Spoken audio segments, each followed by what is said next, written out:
Hi எல்லோருக்கும் வணக்கம். இது என்ன வீடியோன்னு பார்த்தீங்கன்னா ஹேர் பேக் வீடியோ தாங்க. இந்த வீடியோ உங்களுக்கு பிடிச்சிருந்தா லைக் பண்ணுங்கள், ஷேர் பண்ணுங்கள், கமெண்ட் பண்ணுங்கள், சப்ஸ்கிரைப் பண்ணிக்கோங்க.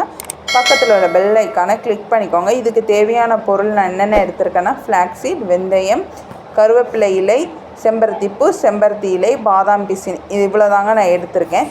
ஃபஸ்ட்டு ஃப்ளாக்ஸீட் வந்து 2 ஸ்பூனும், வெந்தயம் 2 ஸ்பூனும் நைட்டே நான் ஊற வச்சுக்கிட்டேன். அதே மாதிரி 6 பாதாம் பிசின் நான் எடுத்திருக்கேன். அதையும் நைட்டே நல்லா ஊற வச்சுக்கிட்டேன். நிறைய தண்ணி ஊற்றி ஊற வச்சுக்கணும் பாதாம் பிசினை. அதை அப்படியே வச்சுக்கிட்டு 2 செம்பருத்தி பூ வந்து நான் எடுத்துக்கிட்டேன். வீட்டில் ஃப்ரெஷ்ஷாக இருந்த செம்பருத்தி பூ, செம்பருத்தி இலை ஒரு 5-6 செம்பருத்தி இலை, அதுக்கப்புறம் கருவேப்பிலை வந்து ஒரு கொத்து. நான் செம்பருத்தி பூவை வந்து நல்லா பாதாம் பிசினோடு போட்டு நல்லா பிசைஞ்சிட்டேன், செம்பருத்தி பூவும் செம்பருத்தி இலையையும். அதுக்கப்புறம் நான் என்ன பண்ணேன்னா கருவேப்பிலையும் ஒரு நல்ல தண்ணியில் அலசிட்டு போட்டுக்கோங்க, அதில் பூச்சி எதுவும் இருக்கக்கூடாது, அதனால். அதுக்கப்புறம் அப்படியே நான் ட்ரான்ஸ்ஃபர் பண்ணிக்கிட்டேன் மிக்ஸி ஜாருக்கு.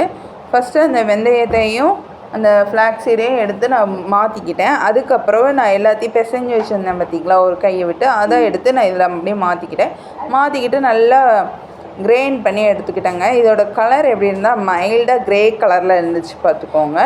நல்ல ஃபைன் பேஸ்ட் மாதிரி அரைச்சிக்கிட்டேன். அதோட கன்சிஸ்டன்சி எப்படி இருந்ததுன்னா ஒரு மாவு பதத்தில் தான் இருந்தது. இது எல்லாம் முழுசாக நல்லா ஃபைனாக அரைச்சிச்சா இல்லை அப்படின்னு கேட்டால் ஒரு 80% வந்து நல்ல ஃபைனாக அரைச்சிட்டேன். ஏன்னா கருவேப்பிலை மட்டும் கொஞ்சம் அங்கங்கே திப்பியாக இருந்தது, மற்றபடி எல்லாமே ஃபைன் பேஸ்ட்டாக இருந்தது. இது போடுறதுக்கு அவ்வளோ ஸ்மூத்தாக இருந்துச்சு, எனக்கே ஆசையாக இருந்துச்சு பார்த்துக்கோங்க. அதை அப்படியே கையில் தொட நம்ம இந்த சின்ன பிள்ளைங்க ஜெல்லி எப்படி வச்சு விளாடுவாங்க, அதே மாதிரி தான் அந்த ஃபீல் தான் எனக்கு கொடுத்துருந்தது. அதை நல்லா நான் ஹேர்க்கு அப்ளை பண்ணேன். உங்களுக்கு நான் இதில் காமிச்சிருக்கிறது என்னென்னா நுனி முடியில் மட்டும் அப்ளை பண்ணுற மாதிரி உங்களுக்கு நான் இதை காமிச்சிருப்பேன். ஏன்னா நான் ஃபுல்லாக காமிச்சிருக்க மாட்டேன்.